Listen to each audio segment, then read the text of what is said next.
Very good afternoon, class 7th. How are you all? उम्मीद करते हैं आप लोग बहुत अच्छे होंगे एंड आई होप कि सभी लोग अपना फेयर कॉपी बना रहे होंगे या फिर आज तो today is Saturday and you have to submit your fair copy in the school for the checking, so you must give it to that. Okay, so in this class we were discussing about the physical and chemical change, है ना। तो physical change तो already we have studied about the dissolution of sugar in water, है ना।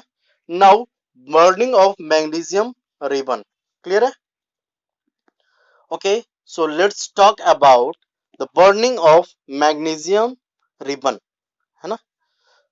तो इसमें जो magnesium ribbon होता है, अक्सर जो है शादी विवाह में आप देखते होंगे कि एक रिबन टाइप का होता है जो लाइट प्रोड्यूस करता है, तो वो मैग्नीशियम रिबन होता है।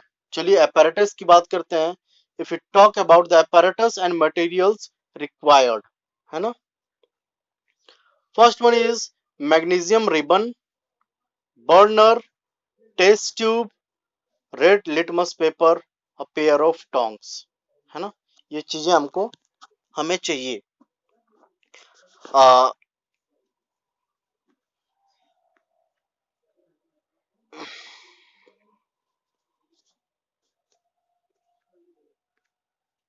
ओके, सो प्रोसीजर प्रोसीजर में देखें, पहले तो apparatus देख रहे हैं। मैग्नीशियम रिबन चाहिए, बर्नर, टेस्ट ट्यूब जिसको हम परखनली कहते हैं, red litmus paper and a pair of tongs. Okay,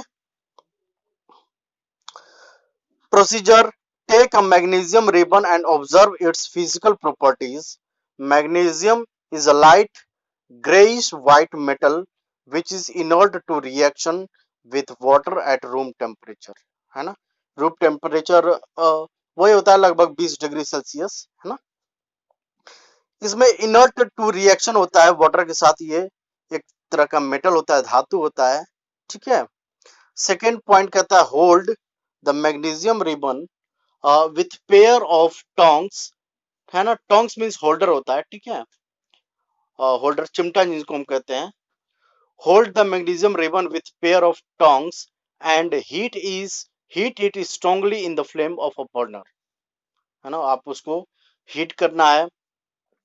the magnesium ribbon Burns with a dazzling light, है ना। dazzling लाइट आप देखते हैं जो फुलझड़ी होता है दिवाली में, जिस तरह से हम लोग छोड़ते हैं उस तरह से dazzling लाइट होता है। एंड प्रोड्यूसेस व्हाइट फ्यूम्स, और ये व्हाइट फ्यूम्स प्रोड्यूस करते हैं। These white fumes condense into a white powder, और ये फिर क्या हो जाते हैं, व्हाइट पाउडर में कंडेंस हो जाते हैं। Now third is add a little of this white powder to a beaker containing water। और ये जो व्हाइट पाउडर है बच्चों, इसको वाटर में क्या करना है, बीकर में थोड़ा सा डालना है। Dissolve the powder in water, ठीक है। और फिर उसके बाद पाउडर को क्या करना है, वाटर में डिजोल्व कर देना है, घोल देना है। 4, dip a red litmus paper strip in this beaker and observe the changes, है ना। क्या कहता है कि रेड लिटमस पेपर जो है, जो स्ट्रिप होता है, इस बीकर में डालें और उसके बाद चेंजेस को हम देखें क्या होता है। तो ऑब्जर्वेशंस में हम देखेंगे कि जो the red litmus paper turns blue in colour, है ना। जो रेड लिटमस पेपर होता है वो किस कलर में हो जाता है, ब्लू में हो जाता है, ठीक है। क्लियर है। तो ये आप देख सकते हैं। इसका रिजल्ट फिर क्या होता है, magnesium on heating forms magnesium oxide, है ना। मैग्नीशियम पहली बात की हीट करने पे वो मैग्नीशियम ऑक्साइड होता है। whose solution in water turns red litmus paper blue। उसका सॉल्यूशन फिर क्या होता है, रेड लिटमस को ब्लू पे में चेंज कर देता है, ठीक है बच्चों। Thus the properties of the original substance have changed during the course of the experiment, है ना। जो प्रॉपर्टीज होता है ओरिजिनल सब्सटेंस का वो चेंज हो चुका होता है एक्सपेरिमेंट के दौरान।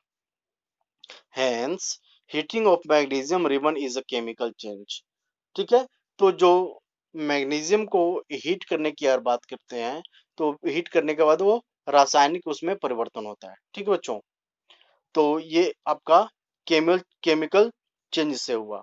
तो आई होप कि ये सारे कुछ आपको क्लियर हो गए होंगे, और नो डाउट कि इसमें जो apparatus होता है वो आपको समझ में आया होगा, procedure, observations and what will be the result. तो पहले तो आप फिजिकल चेंज का एग्जांपल देख चुके हैं, that is dissolution of sugar in water, है ना। अब magnesium ribbon is a chemical change, है ना, जो बर्निंग ऑफ या फिर कह सकते हैं heating of magnesium ribbon is a chemical change. Okay, so इस तरह से आप फिजिकल और केमिकल चेंजेस में जो चीजें आती हैं, रिवर्सिबल और इरिवर्सिबल चेंजेस, इसको अपने दिमाग में रखना है। ओके, ताकि जितने भी एक्सपेरिमेंट्स या फिर हम एक्टिविटीज करें तो वो उसको क्लियरली आप समझ पाए। ठीक है, तो बाकी जो चीजें हैं जैसे बर्निंग ऑफ कैंडल है, तो इसको हम नेक्स्ट क्लास में पढ़ेंगे। फिलहाल इसको आप अपने फेयर कॉपी में लिख लेंगे, क्योंकि आप लिखते चलेंगे तो आपका काम आसान होता रहेगा, आपको क्वेश्चन आंसर करने में बहुत आसानी होगी। Okay, so that's all for today's class. Thank you. We are going to study the burning of candle in the next class.